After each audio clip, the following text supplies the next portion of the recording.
Pinupuri ka namin, O Diyos, Ama, Anak, at Espiritu Santo.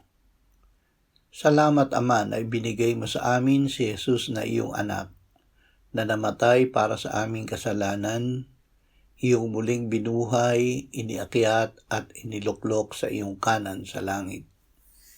Salamat na ibinigay mo sa amin ang iyong banal na Espiritu, at sa pamamagitan niya ay ibinuhos mo ang iyong pag-ibig sa aming puso.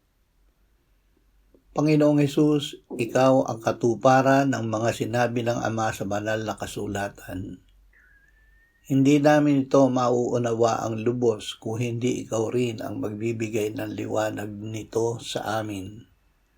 O Espiritu Santo, gabayan mo kami na makita si Jesus kapag binabasa namin ang Biblia, upang sa pamamagitan mo ay luwalhatiin namin siya at ang Ama. Amen.